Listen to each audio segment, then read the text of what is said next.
ও গুনাহগারের দল, আর কত ঘুমাবি? ওরে অন্যায় করছো, তোর বাড়ির দরওয়াজায় পুলিশ তোরে গ্রেফতার করার জন্য বাড়ির চারপাশে পুলিশ ঘেরাও দিয়া ধরে রাখছে। তুই বের হলে তোরে এখন হ্যান্ডকাপ লাগায় জেলখানায় নিবে। এই খবর পাইলে তো ঘুমাইতে পারো না। ওরে তোরা গুনাহগার যারা গুনাহ করেছো, তোর পেছনে তো আজরাইল হাজির। জাহান্নামের ফেরেশতারা তোর পেছনে রেডি, মরিয়া গেলে হ্যান্ডকাপ লাগায় দিবে। ওই জাহান্নামী ফেরেশতার হাতে ধরার আগে একটু উঠা আল্লাহ কইয়া ডাক দে। আমি আল্লাহ তোর গুনাহ ক্ষমার জন্য প্রথম আসমানে হাজির। আমি আল্লাহ বড় আদর করে তোরে বানাইছি। নিজের গুনার কথা স্মরণ করে একটু চোখের পানি ছেড়ে কান্না করো। আমি আল্লাহ ফজর, জোহর, আসর, মাগরিব, এশায় আসি না।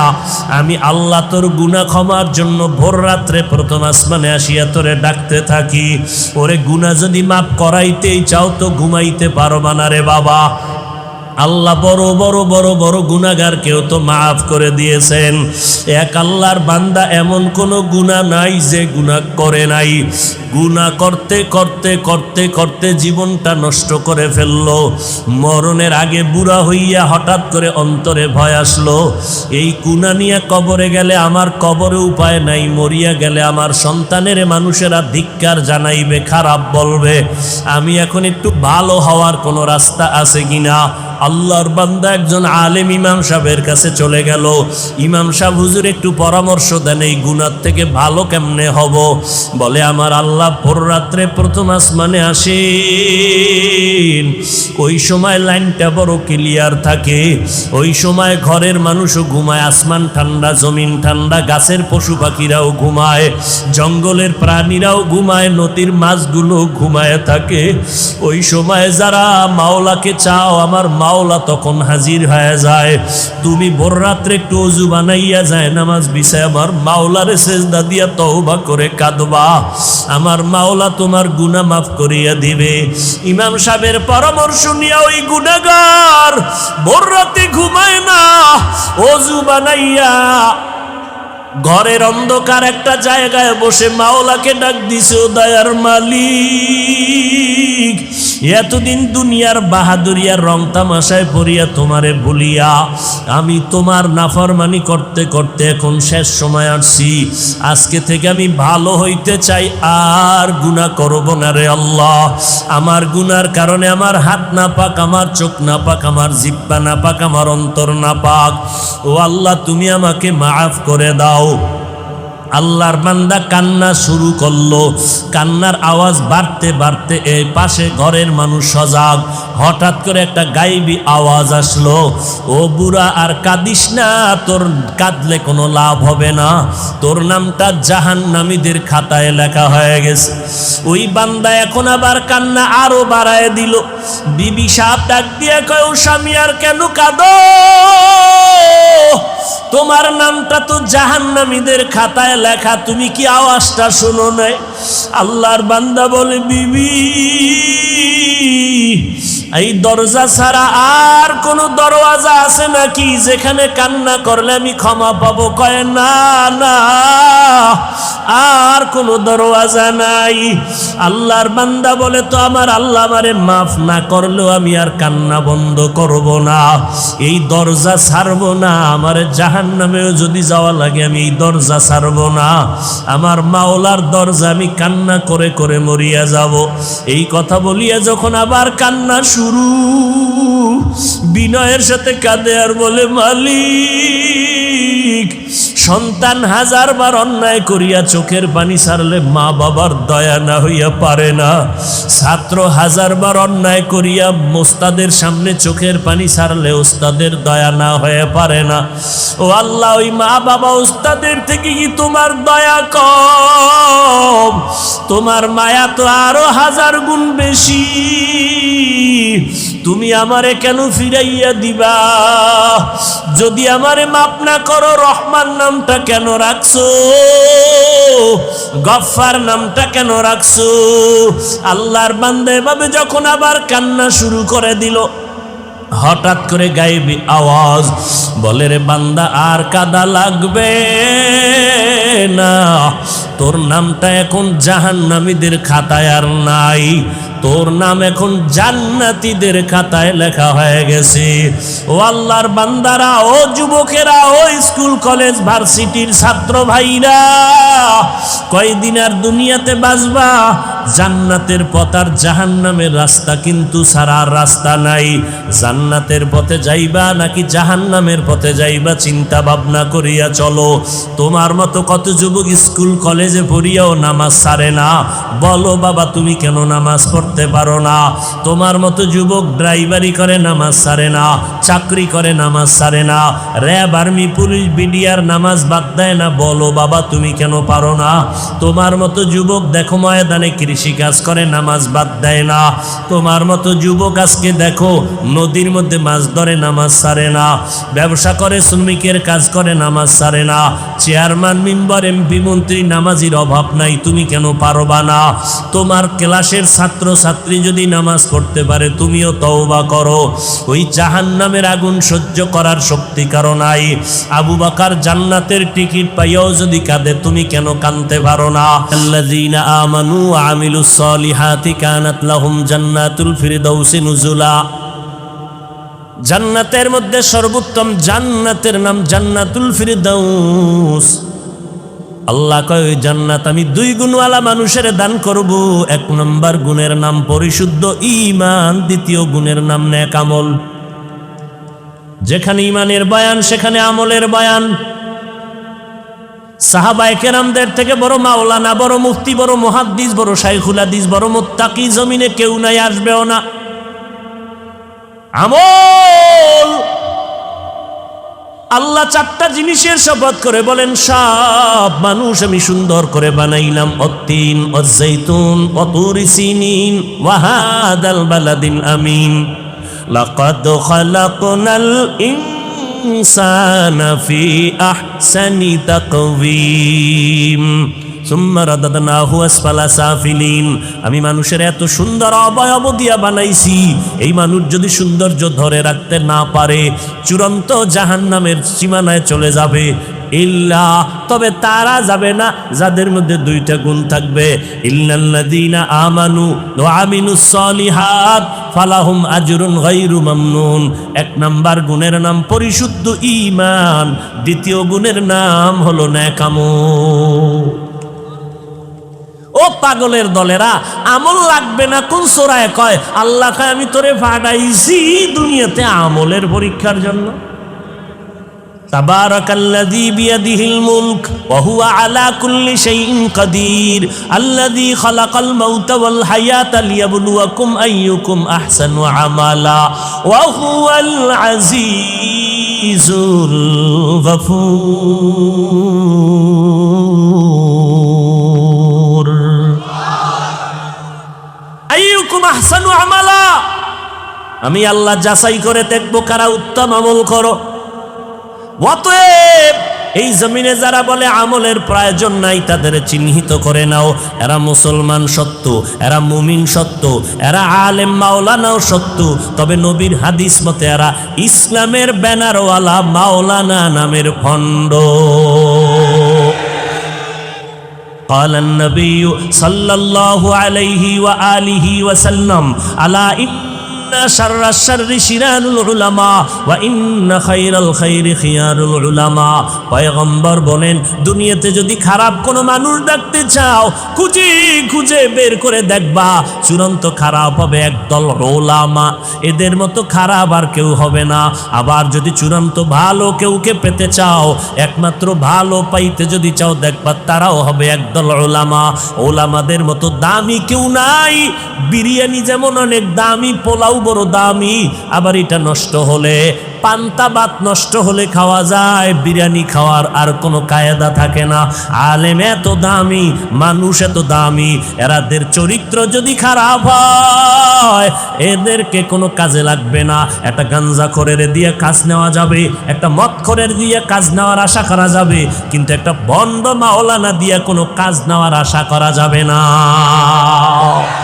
এলমে রায়ে জাজু করদান বে हिसाब खल्क़ेरा दादन जवाबे बासवाब हक नदारत दोस्ते खल्क़ा ज़ारेरा निस्ते ई खसलत एके दिनदारेरा।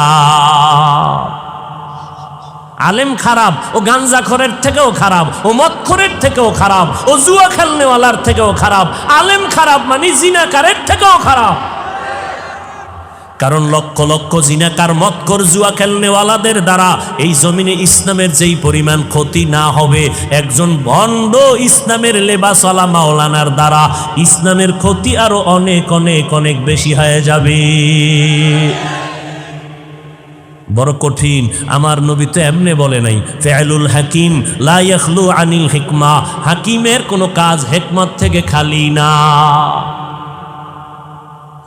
এরে যুবক, আলেম ছাড়া কিন্তু আবার জান্নাতের পথের ঠিকানাও পাওয়া যাবে না। কারণ আহলুল কোরআন হুম আহলুল্লাহ, কোরআনওয়ালারা আমার আল্লাহ পাকের আহাল, এরা আমার আল্লাহর পেয়ারা বন্ধু। আলেম ছাড়া চলা যাবে না, নৌকা পানি ছাড়া চলবে না। তবে সাবধান, নৌকার ভেতরে যেন পানি না ঢুকে, তো পানি কিন্তু নৌকা ধ্বংস করে দিবে। যেই পানি নৌকার জন্য জীবন, নৌকার ভিতরে যদি পানি ঢুকে যায়, পানি হবে নৌকার জন্য মরণ। যেই আলেম উম্মতের জান্নাতের পথিক, যদি আলেমের মধ্যে ভেজাল থাকে, ভণ্ড আলেম, সেই হবে তোমার জাহান্নামের পথে বাধা। ভাইরা আমার, আল্লাহ পাক বলেন, আমি কসম করে বলছি, সারা দুনিয়ার মানুষগুলো জাহান্নামে যাবে। আল্লাহর কসমের কথা, সারা দুনিয়ার মানুষ জাহান্নামে যাবে, 4 গুণওয়ালা মানুষ জান্নাতে যাবে। ওয়াল আসর ইন্নাল ইনসানা লাফি খুসর ইল্লাল্লাযীনা আমানু ওয়া আমিলুস সালিহাত। আল্লাহ পাক বলেন, আসরের শপথ, সব মানুষগুলো জাহান্নামে যাবে, 4 গুণওয়ালারা জান্নাতে যাবে। 1 নাম্বার গুণের নাম ঈমান, দ্বিতীয় গুণের নাম হলো নেকামল। আমল লাগবে নি? জোরে বলেন। সাহাবায়ে কেরাম আমল করছেননি? সাহাবায়ে কেরামের মতো বড় ইলমওয়ালা, আমলওয়ালা, তাকওয়াওয়ালা বর্তমানে কেউ আসেনি? কিয়ামতের আগে আসবেনি? না না না। অথচ আবার এই সাহাবায়ে কেরামের মধ্যে 10 জন সাহাবা জমিনে থাকতে জিন্দা হালাতে জান্নাতের টিকিট পেয়েছিলেন। কয়জন? আর আস্তে করে বলেন, জানা থাকলে বলবেন। প্রথম সিরিয়ালে কার নাম? দ্বিতীয় সিরিয়ালে কার নাম? তৃতীয় সিরিয়ালে কার নাম? চতুর্থ সিরিয়ালে কার নাম? রাদিয়াল্লাহু আনহুম আজমাইন। বর্তমান বাংলাদেশের জমিনে দাঁড়াইয়া এক মাওলানা নামের ভণ্ড কয়, ওমরে ফারুক হলো একজন ভণ্ড। আরো জোরে কও, নাইলে হুজুরেও মার খাইবে, তোরাও খাবি। ওই মাওলানা ওমরকে ভণ্ড বলার কারণে, যেমন ওই মাওলানা আমার নবীদেরকে দোষী বলার কারণে, ওই মাওলানা কালেমাকে কুফরি করার কারণে, ওই মাওলানা কোরআনে ভেজাল আছে বলার কারণে যেমন বেঈমান। ওই মাওলানার ভক্ত যদি কেউ থাকো, প্রতিবাদ না করে যদি চুপ থাকো, তুমি চুপ থাকার কারণেও তুমি বেঈমান। মাওলানার গোলামি করিস না, মাওলার গোলামি কর। মাওলানার গোলামি না মাওলার। या इलाही मुझसे मुझको दूर कर ताके देखो मुझ में तुझको एक জায়গায় এই বয়ানটা এভাবে করতেছিলাম এই কয়েকদিন আগে। স্টেজে অনেক মাওলানা বসা, প্যান্ডেলে অনেক মানুষের 3 গুণ বেশি গাজীপুর এলাকায় বয়ান কইরা চলে আসছি। এই যে কোরআনে জাল আছে কালেমা কুহুরি, পরে শুনি কি মাওলানা সাহেবরা বলতেছে হাফিজ সাহেবরে বয়ান করতে দাওয়াত দিয়া এই কথা বলতে আমরা আনছি। আমি শুনে বললাম এই মাওলানাগুলো আমার একটু দরকার। আমি কপালে লাল কালি দিয়া বইলা দিতাম যে তুমিও বেঈমানের খালাতো ভাই, তোমার পিছনে নামাজ হবে না, লিখে নাও। কোরআনে জাল আছে বলার দ্বারা বেঈমান, ওর পিছনে নামাজ হবে না, একে সালাম দেওয়া জায়েজ নাই। মাস্তানি করো, ইসলামটাকে ধ্বংস করে দিয়েছ। আজকে মানুষের সামনে মুখ দেখানো যায় না, সাধারণ মুসলমান সি সি করে আমাদেরকে। ইসলামটাকে নিয়ে রাবারের মতো টানাটানি, নিজের আমলের ঘাটতির খবর নাই। যাদের বয়ানে সোহবতে মানুষ দিনের পথে আসে তাদের বিরুদ্ধে ষড়যন্ত্র। আর আল্লাহ তোমার মতো মুনাফিকের হাতে ইসলামের ক্ষমতা দিবে, এত সোজা। আল্লাহ তোমার মুনাফিকির কারণে বেঈমানের হাতে ক্ষমতা দিবে, দিয়া পেটের বাড়ি দিয়ে আল্লাহ কইব মুসলমানের ভিডা।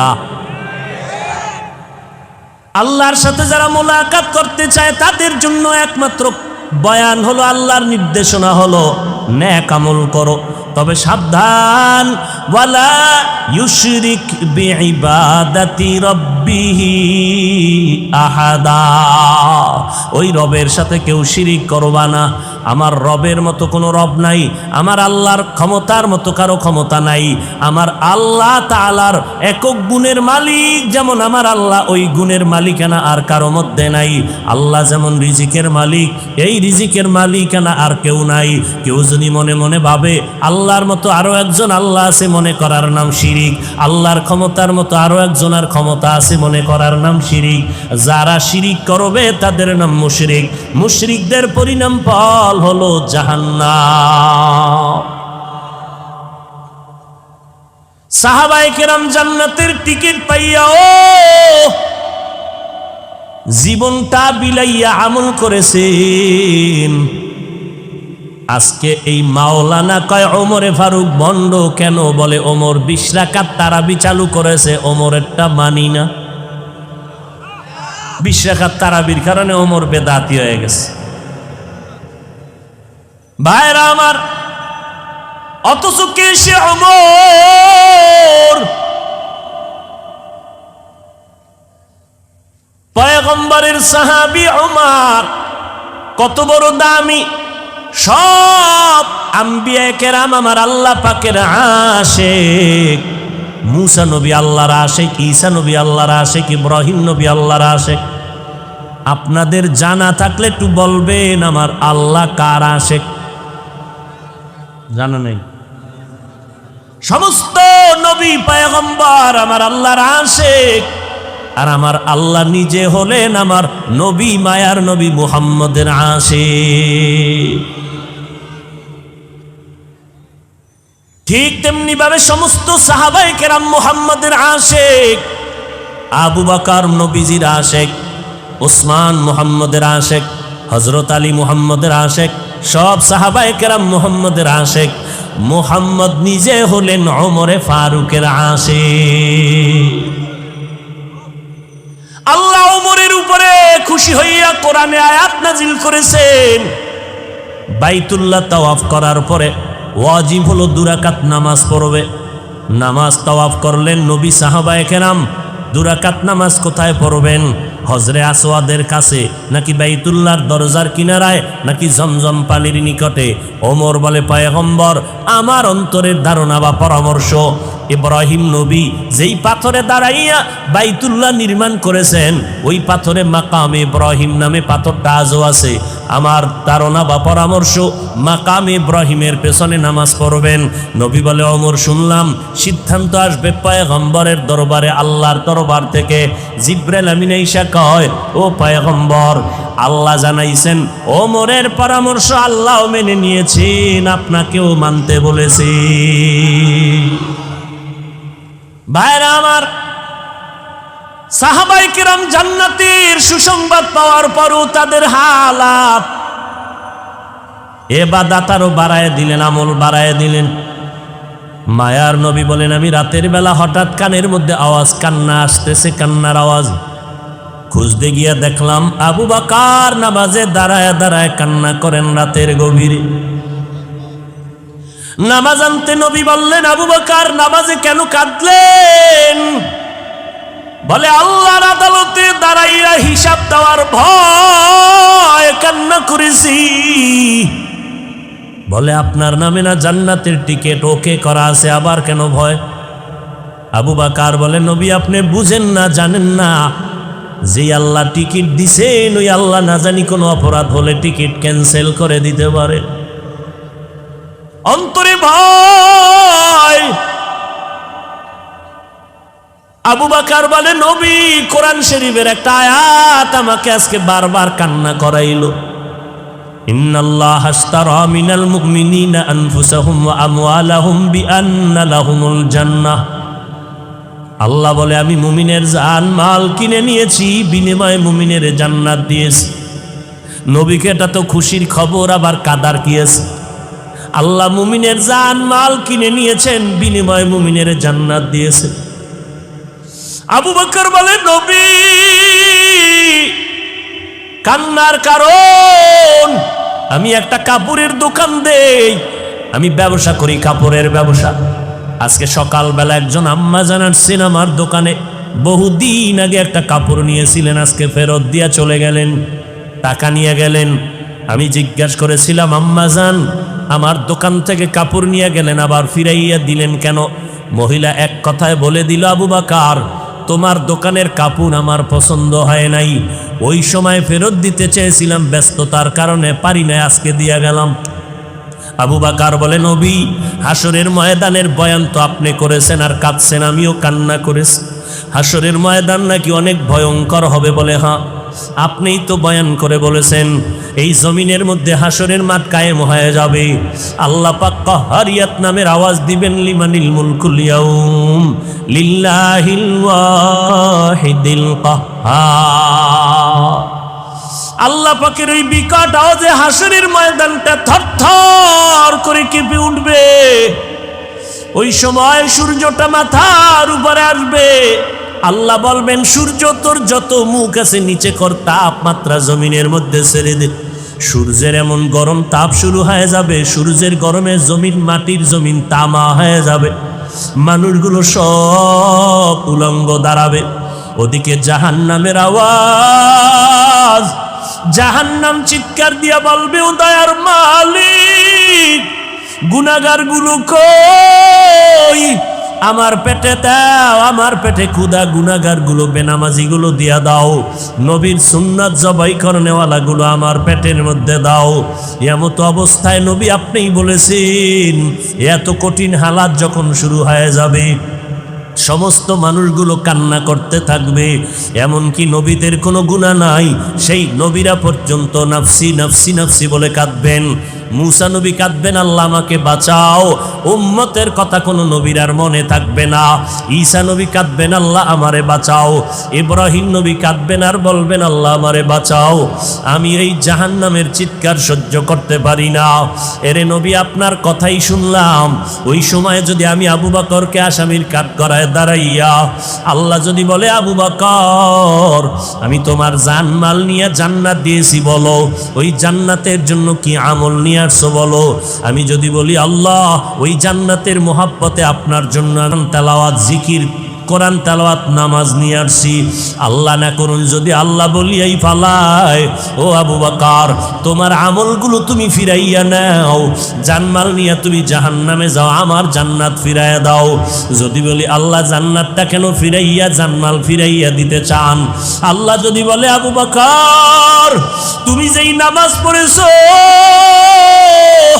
যেই তেলাওয়াত করেছো, আমি আল্লাহর কাছে তোমার তেলাওয়াত পছন্দ হয় নাই, যেইভাবে সেজদা দিলে আমি খুশি হইতাম তুমি ওইভাবে সেজদা দিতে পারো নাই, যেইভাবে জিকির করলে আমি মাওলা খুশি হয়ে যাইতাম ওইভাবে জিকির করতে পারো নাই, তোমার কোনো আমল আমার পছন্দ হয় নাই, যাও তোমার জান মাল নিয়ে জাহান্নামে যাও। ও নবী বলেন ওই সময় তো আর কেউ আমার সুপারিশ করবে না, আমার আপন বলতে কেউ থাকবে না। জাহান্নামের হ্যান্ডকাপ আমার হাতে যখন লাগাইয়া জাহান্নামের দিকে টেনে টেনে নিয়ে যাবে তখন আমার কি উপায় হবে? এই মোরাকাবার হালাতে হিসাবে চোখের পানি ধরে রাখতে পারি না। ও নবীর উম্মতের দল সাহাবায়ে কেরাম জান্নাতের টিকিট পাওয়ার পর যদি এত এলেম, এত আমল, এত তাকওয়া, এরপরও যদি জীবনটা ভর কান্না করেন জান্নাতের টিকিট পাইয়া, ভাইজান আপনি একটু আমল নামার দিয়ে তাকাইয়া দেখেন। আজকে আমি হাফিজুর রহমান বক্তা হইয়া ফেনীর স্টেজে বয়ান করি, আসলে আমার গুনার খবর যদি এলাকার মানুষ জানতো, কেউ আমার চেয়ারে বসাইতো না। আপনি আপনার গুনার দিয়ে তাকাইয়া দেখেন কি পরিমাণ জীবনে অপরাধ করেছেন, মা জানে না, বাবায় জানে না, ভাই বোনেরা জানে না। আমার গুনার খবর আমার মা বাবা জানলে কেউ সম্মান করতো না, আমার স্ত্রী আমাকে স্বামী বলে পরিচয় দিত না, আমার সন্তান আমার অন্যায়ের খবর জানতে পারলে আমাকে বাবা বলে ডাকতো না। আল্লাহ বলে, রে গোলাম, আমি জানার পর একবারের জন্য রাগ করে পানিও বন্ধ করি নাই, বাতাস বন্ধ করি নাই, খানাও বন্ধ করি নাই, বরং আমি আল্লাহ তোরে এত আদর করিয়া বানাইছি, এমন একটা রাত্র নাই যে তোরে আমি ক্ষমার ঘোষণা নিয়ে প্রথম আসমানে আসি না। আমি আল্লাহ প্রত্যেকটা রাতের শেষ অংশে আমি প্রথম আসমানে এসে আমার গুনাহগারদের ডাকি, আলা মিন মুস্তাগফিরিন ফাগফির।